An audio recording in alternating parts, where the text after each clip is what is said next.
ആലിൽ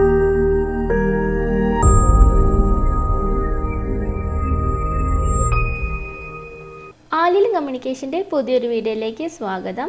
ഇന്നത്തെ വീഡിയോ നോക്കാൻ വേണ്ടി പോകുന്നത് എങ്ങനെയാണ് KTETന് വേണ്ടിയിട്ട് ഓൺലൈനായിട്ട് അപ്ലൈ ചെയ്യുന്നതെന്നാണ്. അപ്പോൾ ഇതുവരെ ചാനൽ സബ്സ്ക്രൈബ് ചെയ്യാത്തവരാണെങ്കിൽ ഒന്ന് സബ്സ്ക്രൈബ് ചെയ്യുക. അതുപോലെ തന്നെ ബെല്ലൈക്കൺ ഒന്ന് ക്ലിക്ക് ചെയ്ത് കഴിഞ്ഞാൽ നമ്മളിരുന്ന വീഡിയോസിൻ്റെ നോട്ടിഫിക്കേഷൻ നിങ്ങൾക്ക് അപ്പോൾ തന്നെ വരുന്നതായിരിക്കും. നമുക്ക് വീഡിയോയിലേക്ക് പോകാം. അപ്പോൾ അതിനായി ഗൂഗിൾ വെബ് ബ്രൗസറിൽ നമുക്ക് KTET എന്ന് ടൈപ്പ് ചെയ്ത് കൊടുക്കാം. അപ്പോൾ അവിടെ നമുക്ക് കാണാൻ വേണ്ടി പറ്റും കേരള ടീച്ചർ എലിജിബിലിറ്റി ടെസ്റ്റ് എന്ന് കാണാൻ വേണ്ടി പറ്റും. അവിടെ ക്ലിക്ക് ചെയ്ത് കൊടുക്കുക.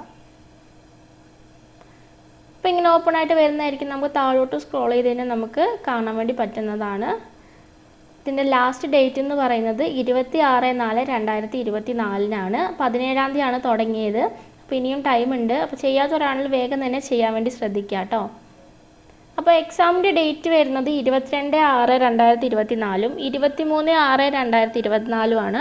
അപ്പോൾ അഡ്മിറ്റ് കാർഡ് ഡൗൺലോഡ് ചെയ്യാനുള്ള ലാസ്റ്റ് ഡേറ്റ് വരുന്നത് 3/6/2024 ആണ്. ഫൈനൽ പ്രിൻ്റ് ഔട്ട് എടുക്കേണ്ട ലാസ്റ്റ് ഡേറ്റ് വരുന്നത് 26/4/2024 ആണ്. അപ്പോൾ ഡേറ്റ് ഒക്കെ കറക്റ്റായിട്ട് തന്നെ നോട്ട് ചെയ്ത് വെക്കുക കേട്ടോ. നമുക്കിവിടെ കാണാൻ വേണ്ടി പറ്റും KTET April 2024 എന്ന് കാണാൻ പറ്റും. അപ്പോൾ ഇവിടെ നോട്ടിഫിക്കേഷൻ കാണാൻ വേണ്ടി പറ്റും. ആ നോട്ടിഫിക്കേഷൻ കറക്റ്റായിട്ട് തന്നെ ഒന്ന് വായിച്ച് നോക്കിയിട്ട് വേണം നിങ്ങൾ അപ്ലൈ ചെയ്യാൻ വേണ്ടിയിട്ട്. ഇവിടെ രജിസ്റ്റർ ഹിയർ എന്നുള്ളടത്ത് ക്ലിക്ക് ചെയ്ത് കൊടുക്കാം. അപ്പോൾ നമുക്കിവിടെ ന്യൂ രജിസ്ട്രേഷനും കാൻഡിഡേറ്റ് ലോഗിനും നമുക്ക് കാണാൻ വേണ്ടി പറ്റും. അപ്പോൾ ഓൾറെഡി ചെയ്തിട്ടുള്ളവരാണെന്നുണ്ടെങ്കിൽ കാൻഡിഡേറ്റ് ലോഗിൻ ഉപയോഗിച്ച് ലോഗിൻ ചെയ്യാവുന്നതാണ്. ആപ്ലിക്കേഷൻ നമ്പറും ആപ്ലിക്കേഷൻ IDയും ഉപയോഗിച്ച് നമുക്ക് ലോഗിൻ ചെയ്യാവുന്നവരാണ്.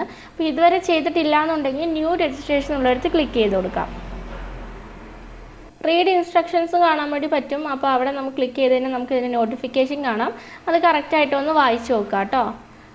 അതിനുശേഷം നമുക്ക് ഈ ചെക്ക് ബോക്സ് ഒക്കെ ഒന്ന് ടിക്ക് ചെയ്ത് കൊടുക്കുക. അതിനുശേഷം click here to new registration ഉള്ളിടത്ത് ക്ലിക്ക് ചെയ്ത് കൊടുക്കാം. ഇങ്ങനെയായിരിക്കും ഓപ്പൺ ആയിട്ട് വരുന്നുണ്ടാവുക. അപ്പം നമുക്കിവിടെ ചോദിക്കുന്നുണ്ട് ഫസ്റ്റ് തന്നെ എംപ്ലോയിഡ് ആസ് എ ടീച്ചർ ആണോ ചോദിക്കുന്നുണ്ട്. അപ്പോൾ യെസ് ഓർ നോ കൊടുക്കുക. അതിനുശേഷം നമുക്ക് ഏതൊക്കെ കാറ്റഗറി ആണോ സെലക്ട് ചെയ്യേണ്ടത് അതെല്ലാം സെലക്ട് ചെയ്ത് കൊടുക്കുക കേട്ടോ. അപ്പോൾ എല്ലാവർക്കും ഉള്ളൊരു സംശയമാണ്, അപ്പോൾ ഓരോ കാറ്റഗറി നമ്മൾ സെലക്ട് ചെയ്ത് കൊടുക്കുമ്പോഴും ഓരോ ആപ്ലിക്കേഷൻ ചെയ്യേണ്ടി വരുമോ എന്നുള്ളത്. ഇല്ല, നമ്മളിപ്പോൾ എത്രണ്ണം സെലക്ട് ചെയ്ത് കഴിഞ്ഞാലും ഇതിനകത്ത് തന്നെയാണ് ഒറ്റ രജിസ്ട്രേഷനിൽ തന്നെയാണ് ചെയ്യുന്നത് കേട്ടോ.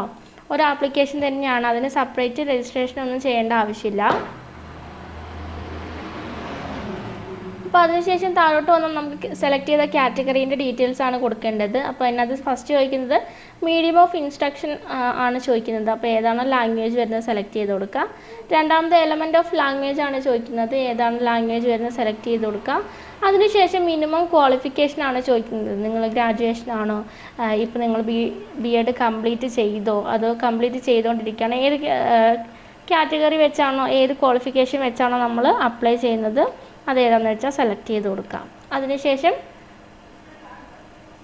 നമ്മളിവിടെ ഓൾറെഡി സെലക്ട് ചെയ്യുമ്പോൾ നമുക്കിവിടെ ക്വാളിഫിക്കേഷൻ വരുന്നതായിരിക്കും. ഒന്ന് സെലക്ട് ചെയ്ത് കാണിച്ചു തരാം.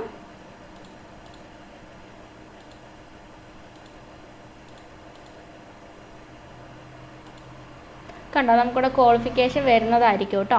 അപ്പോൾ നമുക്കിവിടെ അടുത്ത ചോദിക്കുന്ന രജിസ്റ്റർ നമ്പറാണ്. അതായത് നമ്മുടെ BA or BSc or BCom അതിൻ്റെ രജിസ്ട്രേഷൻ നമ്പറാണ്. അപ്പോൾ നമ്മൾ ഏതാണോ ക്വാളിഫിക്കേഷൻ ചൂസ് ചെയ്യുന്നത് അതിനനുസരിച്ചായിരിക്കും കേട്ടോ താഴോട്ട് വരുന്നുണ്ടാവുക.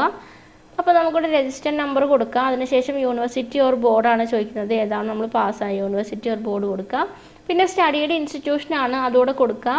ഇയർ ഓഫ് പാസിങ് കൊടുക്കുക. അതിനുശേഷം പെർസെൻറ്റേജ് ഓഫ് മാർക്ക് കൊടുക്കുക. പിന്നെ നമ്മൾ എവിടെയാണോ ഇപ്പോൾ പഠിച്ചുകൊണ്ടിരുന്നത്, ഡൂയിങ് ആണ് ഇപ്പോൾ നമ്മൾ കൊടുത്തെങ്കിൽ അവിടെ ഏതാണോ യൂണിവേഴ്സിറ്റി ഓർ ബോർഡ് വരുന്നത് അതോടെ കൊടുക്കുക. അടുത്ത കാറ്റഗറിയിലും ഇതേപോലെ തന്നെയാണ് ഡീറ്റെയിൽസ് എല്ലാം കൊടുക്കേണ്ടത്. അത് കറക്റ്റായിട്ട് തന്നെ കൊടുക്കുക കേട്ടോ. അടുത്ത ഓപ്ഷൻ വരുന്നത് കാൻഡിഡേറ്റ് ബേസിക് ഡീറ്റെയിൽസ് ആണ് വരുന്നത്. അപ്പം നമ്മുടെ ഏതാണ് എക്സാം സെൻറ്റർ വരുന്നത്, educational district selected as the exam centre ഏതാണോ ഏത് ജില്ലയിലാണോ വേണ്ടത് അത് സെലക്ട് ചെയ്ത് കൊടുക്കുക. അതിനുശേഷം നെയിം ഓഫ് കാൻഡിഡേറ്റ് ആണ് നമ്മുടെ SLC സർട്ടിഫിക്കറ്റിനുള്ളതുപോലെ തന്നെ നമ്മുടെ നെയിം എൻ്റർ ചെയ്ത് കൊടുക്കുക. അതിനുശേഷം ജെൻഡർ ഏതാണെന്ന് വെച്ചാൽ സെലക്ട് ചെയ്ത് കൊടുക്കുക. ഡേറ്റ് ഓഫ് ബർത്ത് എൻ്റർ ചെയ്ത് കൊടുക്കുക. നമ്മുടെ ഫാദർ ഓർ ഗാർഡിയൻ്റെ നെയിം എൻ്റർ ചെയ്ത് കൊടുക്കുക. റിലീജിയൻ സെലക്ട് ചെയ്ത് കൊടുക്കുക. കാറ്റഗറി സെലക്ട് ചെയ്ത് കൊടുക്കുക. അതുപോലെ തന്നെ കാസ്റ്റ് ഏതാണെന്ന് വെച്ചാൽ കൊടുക്കുക. പിന്നെ ഫിസിക്കൽ സ്റ്റാറ്റസ് നമുക്ക് എന്തെങ്കിലും ഡിസേബിലിറ്റി ഉണ്ടോ അങ്ങനെ എന്തെങ്കിലും ഉണ്ടെങ്കിൽ അതുകൂടെ കൊടുക്കുക. അതിനുശേഷം നമ്മുടെ അഡ്രസ്സ് അതുകൂടെ സെലക്ട് ചെയ്ത് അഡ്രസ്സ് കൂടെ എൻ്റർ ചെയ്ത് കൊടുക്കുക. ശേഷം ഫോൺ നമ്പർ എൻ്റർ ചെയ്ത് കൊടുക്കുക. മെയിൽ ID എൻ്റർ ചെയ്ത് കൊടുക്കുക. അപ്പോൾ തന്നെ നമുക്കിവിടെ എക്സാം ഫോൺ നമ്പർ എൻ്റർ ചെയ്ത് കൊടുക്കുക. അതിനുശേഷം നമുക്കിവിടെ എക്സാമിൻ്റെ ഫീ എത്രയാണെന്ന് നമുക്കിവിടെ ഓട്ടോമാറ്റിക്കായിട്ട് വരുന്നതായിരിക്കും കേട്ടോ. അതിനുശേഷം നമ്മൾ ഏതാണോ ഐഡൻറ്റിറ്റി പ്രൂഫ് നമ്മൾ എക്സാമിന് വേണ്ടി കൊണ്ടുവന്നത് അത് ഏതാണെന്ന് വെച്ചാൽ സെലക്ട് ചെയ്ത് കൊടുക്കുക. അതിനുശേഷം ആ പ്രൂഫിൻ്റെ നമ്പർ എൻ്റർ ചെയ്ത് കൊടുക്കുക. അടുത്ത് വരുന്നത് നമ്മുടെ SSLCൻ്റെ ആണ് വരുന്നത്. അപ്പോൾ SSLC ആണോ CBSE ആണോ ഏതാണെന്ന് വെച്ചാൽ സെലക്ട് ചെയ്ത് കൊടുക്കുക. അതിനുശേഷം SSLC ഫസ്റ്റ് അപ്പിയറൻസ് രജിസ്റ്റർ നമ്പറാണ് ചോദിക്കുന്നത്. അപ്പോൾ നമ്മുടെ രജിസ്റ്റർ നമ്പർ എൻ്റർ ചെയ്ത് കൊടുക്കുക. ഏതാണോ ഡേറ്റ് വരുന്നത് പാസിങ് ഇയർ വരുന്നത് സെലക്ട് ചെയ്ത് കൊടുക്കുക. അതിനുശേഷം നമ്മുടെ ഫോട്ടോയാണ് അപ്ലോഡ് ചെയ്ത് കൊടുക്കേണ്ടത്. അപ്പോൾ റീസെൻ്റ് ആയിട്ടുള്ള ഫോട്ടോയാണ് ചോദിക്കുന്നത്. JPG ഫോർമാറ്റിലുള്ള ഫയലായിരിക്കണം അപ്ലോഡ് ചെയ്ത് കൊടുക്കേണ്ടത്. അതും 150x200 പിക്സലിലായിരിക്കണം. ബിറ്റ്വീൻ 20 and 30 KB ആയിരിക്കണം അതിൻ്റെ സൈസ് വരുന്നത്. അത്രയുള്ള ഫയലായിരിക്കും നമ്മൾ അപ്ലോഡ് ചെയ്ത് കൊടുക്കേണ്ടത് കേട്ടോ. അപ്പോൾ ഫയൽ കറക്റ്റായിട്ട് അപ്ലോഡ് ചെയ്ത് കൊടുത്തില്ല എന്നുണ്ടെങ്കിൽ നമുക്ക് ആപ്ലിക്കേഷൻ കംപ്ലീറ്റ് ആവില്ല. കാരണം നമ്മുടെ ഇമേജ് ആവില്ല. അപ്പോൾ കറക്റ്റ് ഇമേജ് സൈസൊക്കെ നോക്കിയിട്ട് തന്നെ അപ്ലോഡ് ചെയ്യാൻ വേണ്ടി ശ്രദ്ധിക്കുക കേട്ടോ. അപ്പോൾ അത് കൊടുത്തതിന് ശേഷം നമുക്ക് സേവ് ചെയ്യാൻ വേണ്ടി പറ്റും. സേവ് കൊടുത്തു കഴിഞ്ഞാൽ നമ്മൾ അടുത്തത് പോകുന്നത് നമ്മുടെ ഡീറ്റെയിൽസൊക്കെ ഒന്ന് കൺഫേം ചെയ്യുക. എല്ലാം ചെക്ക് ചെയ്തതിന് ശേഷം നമുക്കൊരു പ്രിവ്യൂ ജസ്റ്റ് ഒന്ന് കാണാൻ വേണ്ടി പറ്റും.